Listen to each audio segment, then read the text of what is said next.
The yeas are 50, the nays are 50. The Senate being equally divided, the Vice President votes in the affirmative, and the bill, as amended, is passed. In this video, we're going to witness another puppet by the name of Charlamagne the Fraud, who embarrasses himself because he fails at articulating Kamala Harris's policies. This is the DeVory Darkins Show.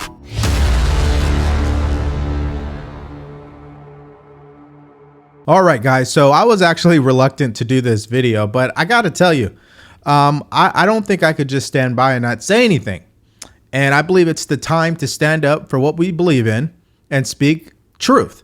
And part of speaking the truth is debunking the lies that people are pushing, especially someone who has access to millions of listeners like Charlamagne the Fraud.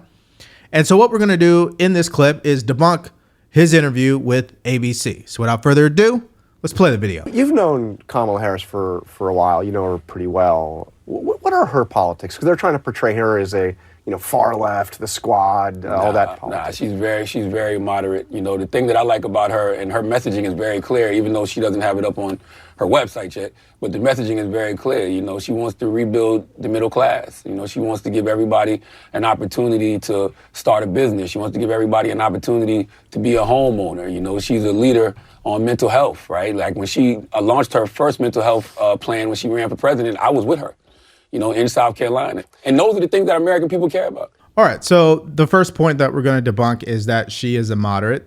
You know, it's absolutely embarrassing because for someone like Charlamagne the Fraud to be a host and owner of the Breakfast Club, to not have done his research, it just shows you what we're dealing with in this country. There's a lot of people who are not going to get up and actually do any type of research. I mean, they won't even go to Google, for Christ's sakes, which is also biased. And so what we're going to do right now is actually take a look and debunk this whole narrative that she is a moderate by looking at her voting history. Okay, so here we are. We have two different websites that we're going to look at. This first website, will cue it up. So Kamala Harris is extremely liberal, and the numbers prove it. This is an article written by The Hill 4 days ago. Okay, and The Hill is writing up this opinion piece telling us that she's the most liberal senator to have served in Congress. You know, they are referencing VoteView, which is the website where you can actually go look and see the history of people who have been in Congress and have voted, because every vote there is a roll call, and that roll call is, okay, I am from Georgia and I am senator and this is my name and I'm going to vote for this piece of legislation. And so that is recorded history. Anyways, I digress. So let's go down to the point where they really highlight the bottom line of this. Harris served in the Senate representing California during two Congresses, the 115th and the 116th, before resigning to assume office as vice president in 2021. Yes, we know that. In the 115th Congress, which was from 2017 to 2019, 48 Democrats served in the Senate. Of those 48, listen to this, Harris had the third most liberal voting record after Senator Elizabeth Warren and Senator Kristen Gillibrand. Now, in the 116th Congress, 2019 to 2020, 45 Democrats served in the Senate. Of those 45, Harris had the second most liberal voting record after Warren. So what they're saying is she's more liberal than Bernie Sanders, but not as liberal as Elizabeth Warren. That is an issue, people. That is an issue. Now, check this out. Since the turn of the century, there have been 11 complete Congresses, 107 through 117, with only 5 months remaining in the 118. During this period, there were a total of 109 different Democrats who served in the Senate. Of these 109 Democrats, Harris has the second most liberal voting record. This makes her slightly less liberal than Warren, but more liberal than all of the remaining 107 Democrats and significantly more liberal than all but a handful. Now, let's actually look at the receipts. So let's go to the website they were referencing, which is voteview.com. As you can see, they have her information right here. And what we're going to do is zoom in. If I'm all the way over here as a conservative, right, all the way to the right, she's all the way to the left. And when I scroll over it, you'll see that it says that she's more liberal than 99% of the 117th Senate. That's a shame. And then obviously they list every vote she's casted when she served in the Senate. And you guys can look at that on your own time. So that whole thing is debunked. Let's move to the next clip. And she does need to do more interviews. I'm not going. Yeah, how about she hasn't done an interview yet, and Or she an hasn't done a official press press conference yet. yeah. So I mean, why is that?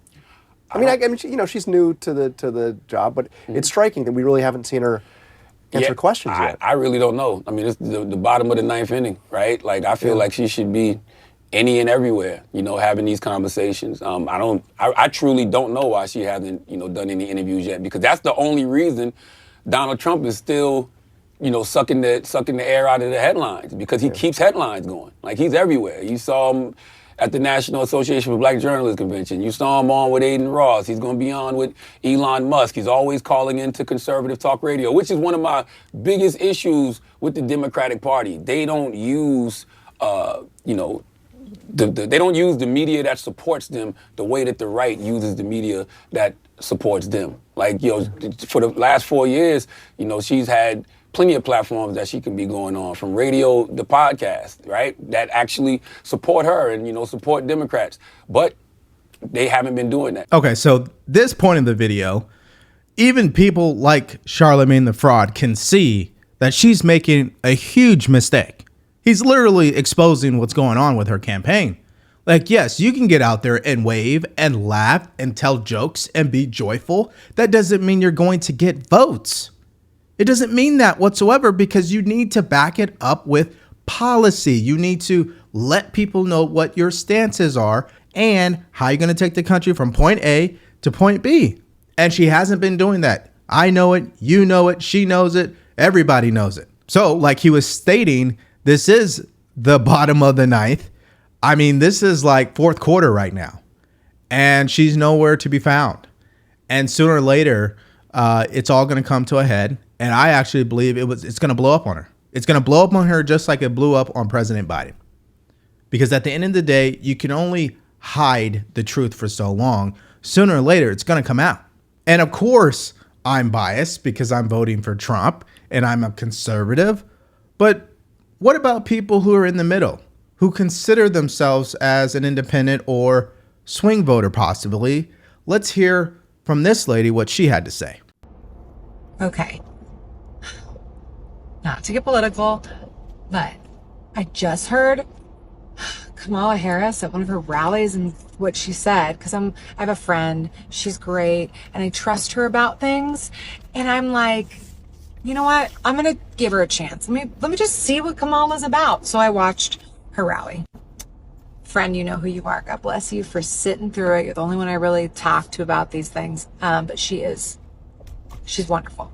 She's a wonderful human. Here's the thing. Tuned in, and like I heard all the you-know-who bashing. Heard it. I was like, okay, we're getting through it. Got through it. Then she started to say, hey, groceries are too high. And, gas is too expensive. And families are suffering. And I'm like, yeah, thank you. Yeah, they are. Gosh, Kamala, thank you. And then I heard her say, we gotta change that. We gotta change. And I was like, okay, come on, let's see how you gonna do that. And then I thought about it. I heard her out and I was on board for a second. I was like, oh yeah, girl, let's change it. I liked how she was gonna too. I like that. Those are promises. She's with the people. Thank you. And then I remembered she could do that right now. Honey, you could do that right. You could do it this moment. Like, just do it. You won't. Just do it. Maybe if you just did it. Maybe if you just did it. Yeah, that's an absolute great point. Maybe if she just did what she's supposed to have been doing for the last 3.5 years, maybe she wouldn't even have to bring it up. Maybe gas wouldn't be as high, or maybe the inflation wouldn't be as high. And here's the problem for Kamala Harris. These are receipts that anybody can look up and see that she is the cause to the problem of what's happening today. Matter of fact, let's show one of those receipts right now. On this vote, the yeas are 50, the nays are 50. The Senate being equally divided, the Vice President votes in the affirmative, and the bill, as amended, is passed.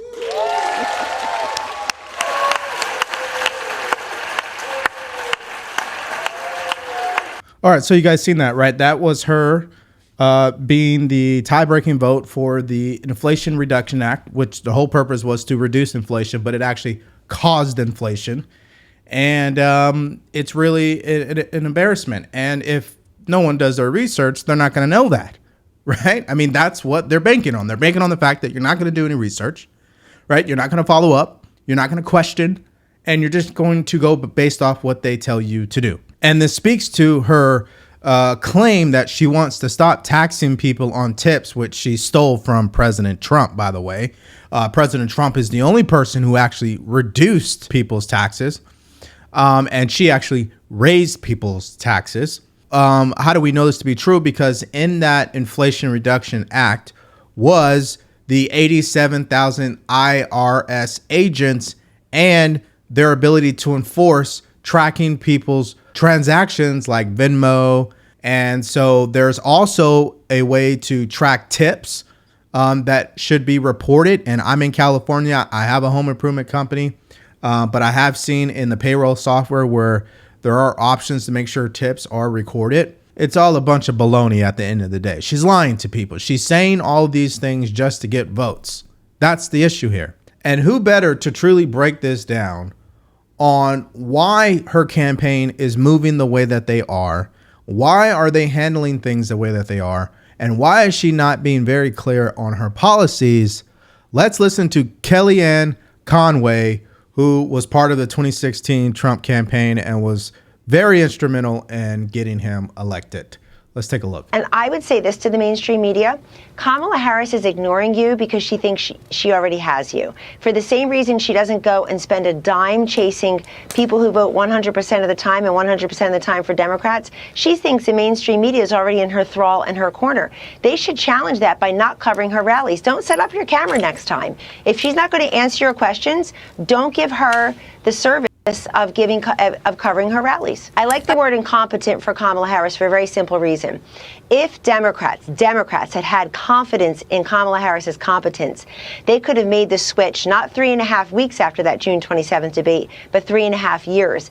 In other words, Joe Biden did not need to run for re-election on December 1st, 2022. It was direct response to Donald Trump saying on November 15th that year, I'm in the race. They could have pulled Biden then and said, you got the brass ring, you became president, you got rid of Donald Trump, and now you could be the guy who is forever seen as elevating, electing the first female president of color. He was resisting that entire argument. But they were worried about her and her ability to do it. You know what's going to fill that vacuum, Bill and Shannon? Questions about Tim Walz. And the stolen valor questions are real. I'll tell you why. The clips are from Minnesotans. The clips are from people who were in the military with him. You can't lie about that stuff. It's going to live forever. Okay, so you guys seen that. Kellyanne hits it right on the nail with two things. Number one, I believe Kamala Harris is doing what Hillary Clinton did in 2016, right? They're assuming that the entire media is behind them. They're assuming that there's a good amount of voters already that are going to vote, and they're not actually going out there and truly earning people's vote. They are expecting people to vote for them, and that's where she is making a fatal mistake, which leads to the second point that Kellyanne Conway brought up, which I don't think anybody's talking about this, but it's actually makes total sense. If they really did believe in Kamala Harris to be the next president of the United States, we're talking about the Democrats, they should have been anointing her as their nominee, right? Instead of allowing President Biden to try to run for re-election, knowing when he ran in 2020, the only purpose of him running was to defeat Donald Trump. So the fact that they let this play out, that speaks to their confidence in Kamala Harris. And I don't think their confidence is as high as it could be if they had a different candidate, which leads me to my final thought. I believe that the Democrats are playing a game where there is a chance they know they will lose this election. So it's not just about this election, but it's about what's happening in the Senate and what's happening in the House. And if they get the inclination that there's a chance that she's more likely to lose the election than they are to lose the House or Senate, they're going to focus on the House and Senate, right? And how did we know this might be a thing they're thinking about? Because they allowed her to be the nominee. If they truly believed that they were not going to be able to win the House or the Senate, why would you make Kamala Harris your nominee? Why? If you're not that confident with her, because they know there's a chance that she will lose. So as I wrap up this video, and where we started was with Charlamagne the fraud not being educated whatsoever on any of her policies. We debunked everything that he said. But hey, that's my mindset about this. What about you? What do you guys think of that crazy interview that he did today? What do you think about the person who went to her rally and told us the truth? And then what do you think about Kellyanne Conway acknowledging the obvious and probably a couple of points that no one's really talking about? The Democrats are not really as confident as they could be. And she's operating from the premise that the election is hers. So with that, put your answers in more in the comment section below. Thank you for checking out the video today. Stay grateful, stay focused, and stay true. Peace.